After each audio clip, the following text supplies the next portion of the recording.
नमस्कार। नमस्कार। आज हम दर्शकों के लिए एक नया विषय लेके आ रहे हैं।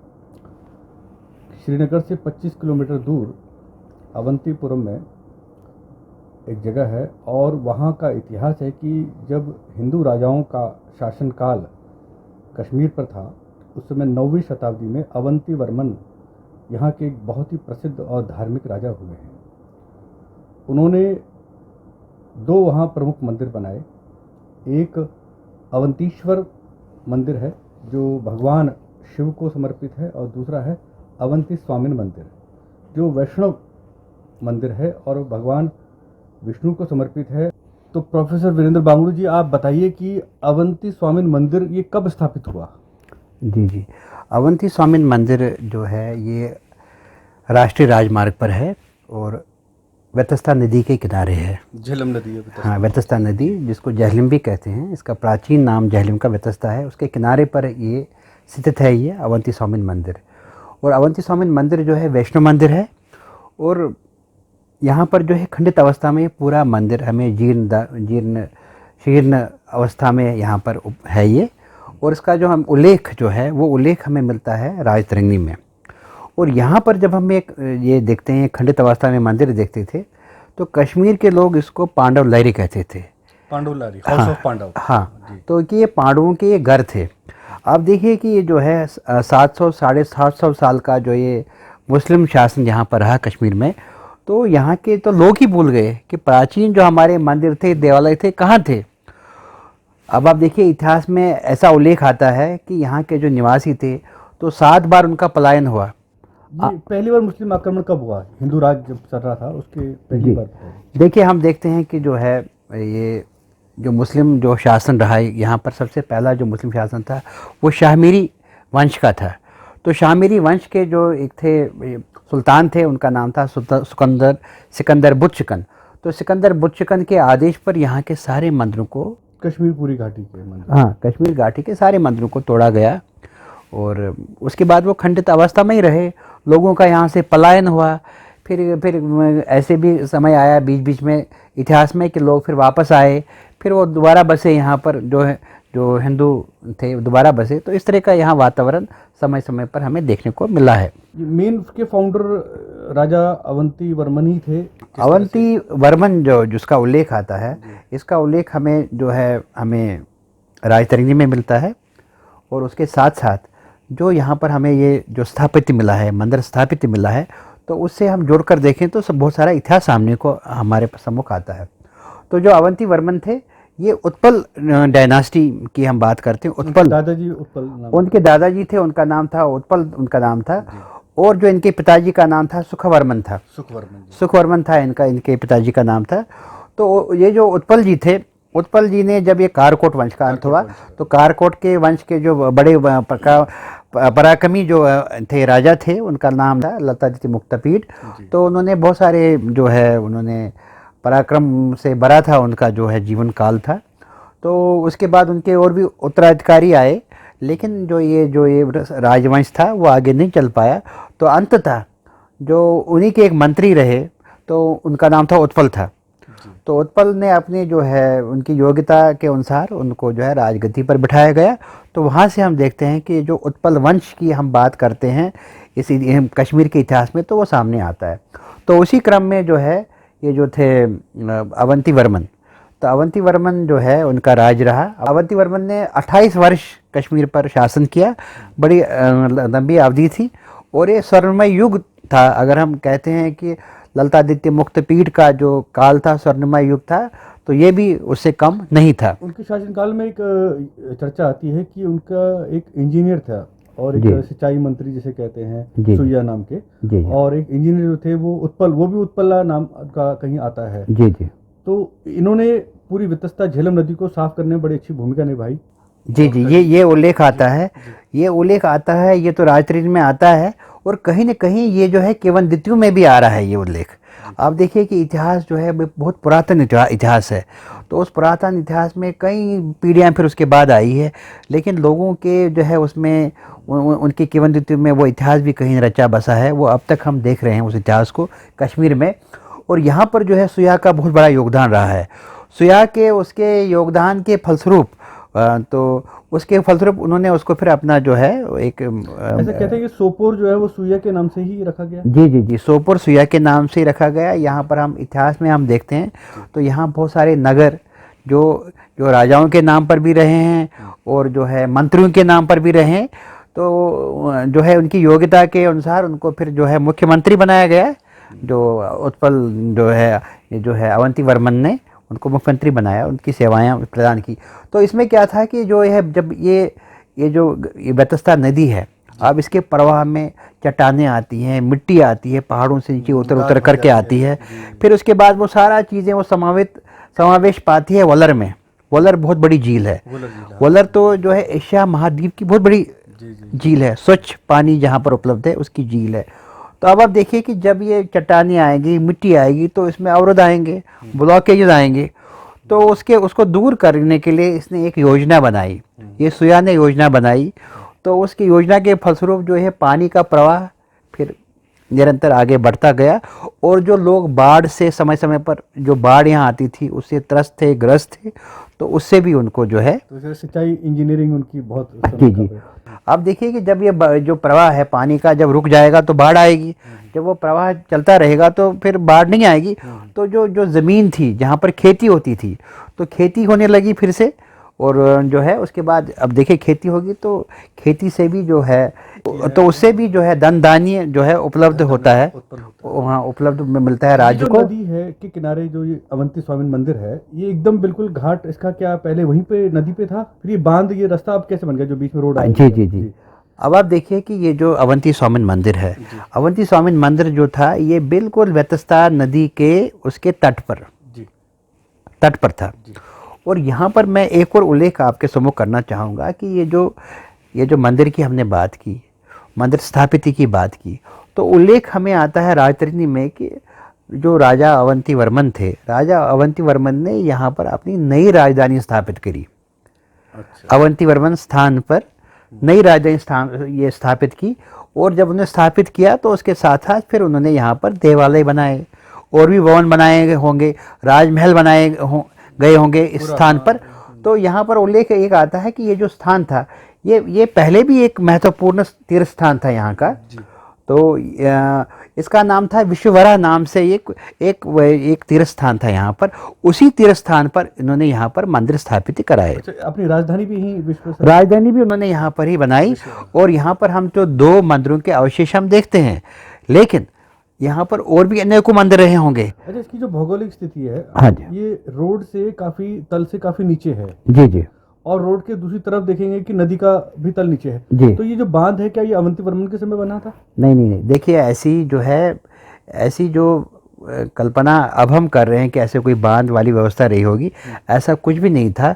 देखिए हम तो ये देखते हैं ना, बहुत बड़ी लंबी अवधि है इतिहास में हम देखते हैं। तो ये जो मंदिर है, इसका स्थापत्य जो है वस्त्र वन है, उसके दामन में है ये जो मंदिर बना है। पीछे इसकी बहुत बड़ी पहाड़ी है। तो कालांतर में जो है मंदिर बना, कालांतर में बहुत सारे जो है वहाँ से मिट्टी आई होगी, ढह दी गई, कुछ भी पत्थर आए होंगे, वो फिर ये तो एक समय में पूरा ही ये मंदिर मिट्टी के नीचे आ गया था। अब आप देखेंगे ये जो लेवल है ग्राउंड लेवल से भी नीचे है। तो ये जो उत्खनन से ये समय हमारे सम्मुख आया है, यहाँ जो ये मंदिर था अवंती स्वामी मंदिर, ये बिल्कुल मिट्टी के नीचे था। ये तो ये इस लेवल से ऊपर होगा, नदी के लेवल से ऊपर होगा। ये नदी के लेवल से ऊपर था और ये बिल्कुल नदी के किनारे था।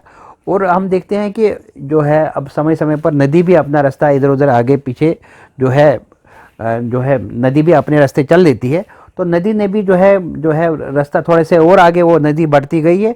तो ये इसलिए हमें ये देखने को मिलता है कि बीच में पुरातत्व की जो यहाँ पर ये उत्खनन हुआ, कब हुआ, ये कब नजर में आया है? देखिए ये पुरातत्व का उत्खनन है 1905 के आसपास इसमें यहाँ पर उत्खनन हुआ है ये यहाँ पर। तो इसमें बहुत बड़ी भूमिका जो उल्लेखनीय हमें मिलती है। इसका सबसे पहला जो हमें चित्र प्राप्त होता है वो हेनरी कोले ने प्रकाशित किया था।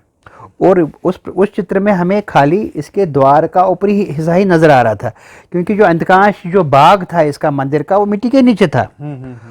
तो उसका उल्लेख हमें मिलता है हार्डी हेनरी कोले की पुस्तक में। इलस्ट्रेटेड बिल्डिंग्स या जो है टेम्पल्स ऑफ कश्मीर जो है पुस्तक है, ये मुझे लगता है कि सबसे पुरानी पुस्तक है जिसमें फोटोग्राफ सहित जो प्रकाशन में ये आई है पुस्तक।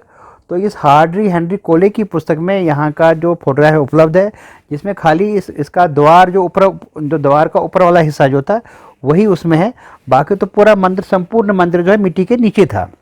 देखिए, अब ये मिट्टी के नीचे था, उसके बाद जो है इसमें बहुत दयाराम साहनी के नेतृत्व में यहाँ पर उत्खनन हुआ, और उत्खनन से हमें बहुत सारी यहाँ सामग्री प्राप्त हुई है। और हुआ क्या है कि देखिए, अब जब हम उत्खनन हुआ तो बहुत सारी जो है तलें जो सामने आई, और इसमें जो है विभिन्न राजवंशों के सिक्के भी सामने मिले हैं। अवंती वर्मन के राजा के शासनकाल के सिक्के भी उपलब्ध हैं। जी, अवंती वर्मन राजन जो उसके शासनकाल था, उसने अपने शासनकाल में अपने नाम से सिक्के जो है इशू करवाए हैं। तो ये भी बड़ा उल्लेखनीय है, क्योंकि इनका साम्राज्य जो था 28 साल का साम्राज्य था, तो और दूसरी था सुख समृद्धि थी। हिंदू राजाओं की परंपरा वहाँ रही है। हिंदू राजाओं की परंपरा तो ये तो रही है परंपरा, इसको हम नकार नहीं सकते।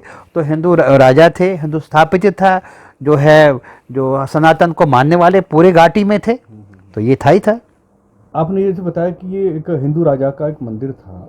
इसका जो ये स्वरूप है अवंती स्वामी मंदिर का, क्या ये मार्तंड मंदिर का एक लघु रूप कहा जाता है इसको? देखिए कि एक स्थापत्य जो कश्मीर में उभर कर आ गया, तो हम देखते हैं कि ललितादित्य मुक्तपीठ के जो शासनकाल में, हाँ, तो उनके शासनकाल में जो है कि मंदिरों का जीर्णोद्धार हुआ, मंदिरों का विस्तार भी हुआ। और देखिए, कश्मीर में मंदिर जो है थे वो लकड़ी के भी बनाए जाते थे और प्रस्तर पत्थर के भी। अब जो है लकड़ी जो है, मंदिर जो है लकड़ी जो है वो सड़गल जाती है, धूल मिट्टी बर्फ़ उन सब कारणों से, तो पत्थर की जो है उसकी जो आयु सीमा ज़्यादा है लकड़ी से। तो इसी कारणवश मुझे लगता है उन्होंने प्रस्तर के मंदिर बनाए गए, और लकड़ी के मंदिर तो अभी हमारे पास कोई है ही नहीं जो है उस कालखंड का। प्रधान विग्रह किसका था इस अवंती स्वामी मंदिर? अवंती स्वामी प्रधान जो विग्रह था वो जो था वो वैष्णव जी का था, भगवान विष्णु का था। जी, हाँ, चतुर्भुज नारायण का यहाँ पर विग्रह था, वो यहाँ विद्यमान था। और जब यहाँ उत्खनन हुआ, उस उत्खनन से हमें जो है बहुत सारी जो है कलाकृतियाँ जो है यहाँ से प्राप्त हुई। उसके साथ साथ जो है बहुत सारे विग्रह प्राप्त हुए यहाँ से। अभी हम जब गए थे चारों तरफ के देखे थे, कुछ रेस्टोरेशन का काम चल रहा था, वो किस तरह का निर्माण आधार पे हो रहा है? देखिए, ये जो अवंती स्वामी मंदिर है, ये जो परिसर है, इसमें सब ये जो है परिसर जो है खंडित अवस्था में हमारे सम्मुख है। और खंडित अवस्था के साथ साथ जो है, अब ये खंडित क्यों गया, इसका भी एक इतिहास है। जैसे उल्लेख किया गया कि जो शाहमीरी जो एक शासनकाल आया, वो उसके सुल्तान जो थे, सुल्तान सिकंदर, उसके आदेश पर सारे मंदिरों को ढहा दिया गया, तो उसमें भी ये मंदिर था। देखिए, इस मंदिर की तो दीवारें हैं, मंदिर की छत नहीं है। उसके बाद जब ये सारे ढह दिए गए, अत्याचार अतिक्रमण जो है धर्मांतरण हुआ, तो अब जो यहाँ श्रद्धालु ही नहीं रहे, पूजने वाले ही नहीं रहे, तो ये जो सारे मंदिर थे, इन मंदिरों में पूजा अर्चना फिर नहीं रही। खंडित अवस्था में तो वैसे भी नहीं हो रही थी, और आदेश भी थे कि आप इन तीर्थ स्थानों पर नहीं जा सकते। तो जब देख रेख नहीं हुई इन मंदिरों की, तो ये और खंडरों में और तब्दील होते गए। और समय समय पर फिर जैसे कोई बाढ़ आई, फिर वहाँ जो है भूस्खलन हुआ, तो वो एक जो है कालांतर में ये मिट्टी के नीचे ही दब गया। तो इसकी सारी कहानी जो थी, इसका पूरा इतिहास जो था, वो जो है मिट्टी में दब गया। और उत्खनन से हमें ये सारी चीज़ें प्राप्त हुई, जो हम इसका इतिहास हमने देखते हैं, और इतिहासकारों ने फिर उसको जोड़ के देखा। यहाँ से जो चीज़ें उपलब्ध हुई, उसके साथ जो राजतरंगी जो हमारे जो तथ्य मिलते हैं, उसको जोड़ करके हमने उसको इतिहास में हमने संजो के रखा। जैसे पूर्व में ये वितस्ता नदी जो है झेलम नदी के तट पर था, इसका घाट अगर वहाँ बनता था, जी, तो क्या उस तरह के इसके ट्रैक को डेवलप किया जाता है कि जो बीच में जो रोड निकल रही है उसको डाइवर्ट किया जाए, ताकि मंदिर और नदी के बीच का जो एक ना जो प्राचीन स्वरूप था, मौलिक स्वरूप, वो फिर से उभर के आए? ऐसा हो सकता है? देखिए, सब कुछ संभव है, सब कुछ संभव है, इच्छा शक्ति की बात है। लेकिन सर्वप्रथम ये बात तो एक कहनी होगी कि आज की परिस्थितियों में भी वहाँ पर हिंदू है नहीं। जो इन देवालयों से जो आस्था रखते हैं वो है ही नहीं। वहाँ पर दूसरे धर्म के लोग रह रहे हैं, उनको आस्था है नहीं। और ये जो जितने भी मंदिर हैं कश्मीर में प्रायः, वो अब जो एक स्मारक के तौर पर हम उनको देख रहे हैं।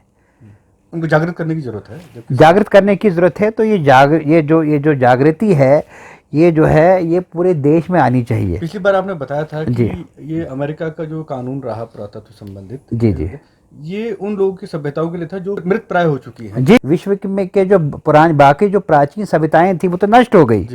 तो अब वो नष्ट हो गई, तो अब उन नष्ट की हुई सभ्यताओं का आनंद लेने के लिए, अब आप देखिए ना, ऐसे उनका आनंद लेने के लिए कि उनका कैसे साम्राज्य था, तो नष्ट तो उन्हीं साम्राज्यों ने किया। नष्ट जो आज के साम्राज्य है, उन्होंने तो पुराने साम्राज्यों को नष्ट किया, लेकिन अब उनकी कलाकृतियों का आनंद लेने के लिए वो उनको फिर से देखना चाहते हैं, तो संग्रहालय में देखना चाहते हैं। लेकिन जो उनका आस्था और विश्वास था, उस आस्था विश्वास को आगे नहीं बढ़ा पा रहे हैं। लेकिन यहाँ पर स्थिति अलग है, भारतवर्ष में स्थिति अलग है। यहाँ पर अभी भी धर्म को मानने वाले हैं, सनातन को मानने वाले हैं। यहाँ पर जो है वो सारे जो हमारे पास शास्त्र हैं सब उपलब्ध हैं यहाँ पर। उसकी गणना, उसको जो है उसको आत्मसात करने वाले सब यहाँ पर श्रद्धालु भी हैं। ये बात तो सही है प्रोफेसर साहब, ये भगवान विष्णु का अवंती स्वामी मंदिर का अगर पुनरुद्धार हो जाए, जीर्णोद्धार हो जाए, और यहाँ पर वही पूजा अर्चना शुरू हो जाए, तो अवंती वर्मन जो राजा थे, हिंदू राजा, उनके शासनकाल की जो प्रमुख विशेषताएं थी, जैसे सूर्य के विषय में बताया, ये सब इतिहास उभर के सामने आ जाएगा। ऐसा लगेगा कि ये हिंदू राजाओं का जीवित इतिहास है। देखिए, अगर हम पूरा कश्मीर का जो है सनातन इतिहास देखते हैं, देखिए 14वीं शताब्दी से लेकर के, तो 14वीं शताब्दी के बाद तो वहाँ हिंदुओं का पतन ही हो गया। उसके बाद फिर डोगरा शासनकाल जब हम देखते हैं 600 साल की अवधि के बाद आता है, तो पुनः जागरण हुआ। तो यहाँ पर हमें एक और उल्लेखनीय बात है कि अगर हम जो है एंशंट कश्मीर की बात करते हैं, प्राचीन कश्मीर की बात करते हैं, सनातन कश्मीर की बात करते हैं, तो उसमें केवल एकमात्र ही है जो है अवंती स्वामिन, जिनका हमारे पास जो चित्र उपलब्ध है, और वो हमें यहीं से प्राप्त हुआ है। कहाँ से? अवंती स्वामिन मंदिर से ही। अवंती स्वामिन मंदिर के परिसर में ही हमारे पास 2 चित्र हैं जो है उकेरे गए हैं पत्थर के ऊपर, जिसमें अवंती स्वामिन मंदिर जो है, जो अवंती स्वामिन जो थे उनका उसमें चित्रण हुआ है। तो एक चित्र में जो है वो एक राज अभिषेक का चित्र है, राज अभिषेक का चित्र हुआ। जब इनका राज अभिषेक हुआ है तो उनको जो मुकुट पहनाया जा रहा है, उसके साथ उनकी जो है धर्म पत्नी भी है, तो वो भी उसमें है, उस जो है उकेरे गए पत्थर के ऊपर मूर्ति रूप में है।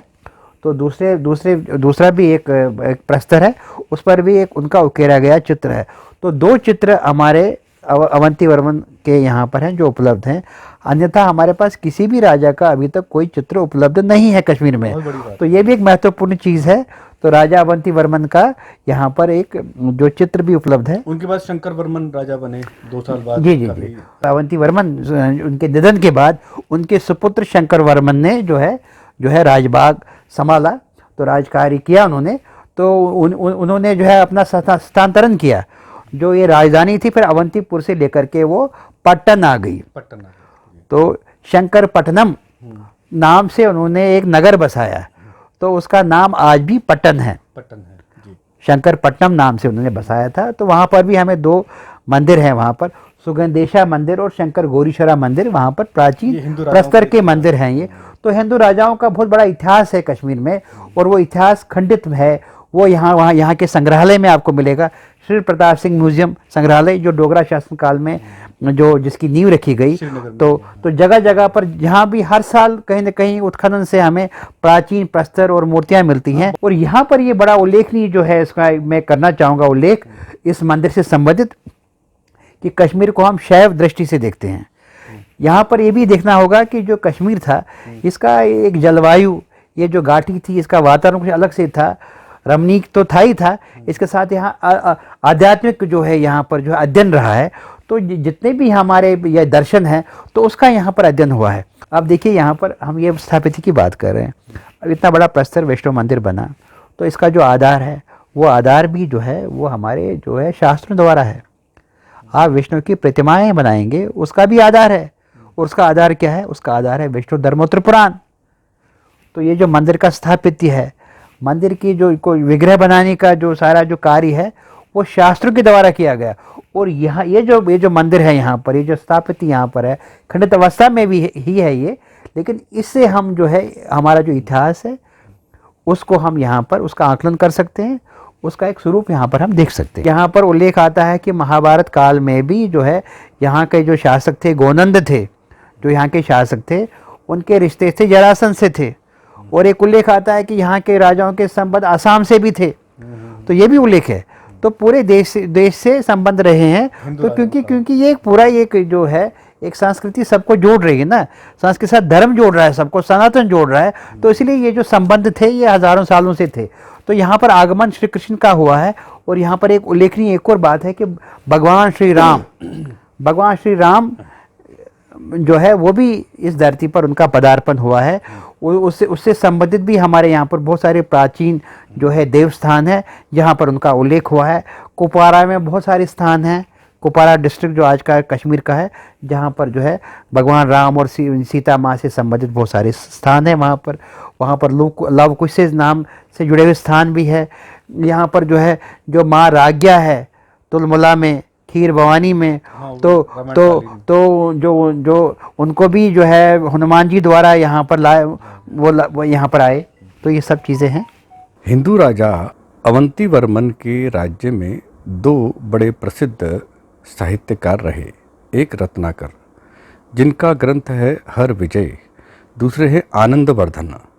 इन दोनों कवियों के विषय में राज तरंगिणी में एक श्लोक आता है, मुक्ता कणः शिव स्वामी कवि ही आनंदवर्धन प्रथाम रत्नाकराश्चागात साम्राज्य अवंती वर्मणः। आनंदवर्धन के 5 ग्रंथ हैं, विषम बाण लीला, अर्जुन चरित, देवी शतकम, ध्वनिलोक, तत्वालोक। हिंदू राजा के राज्य में मंदिरों के निर्माण के साथ साहित्य का भी सृजन हुआ।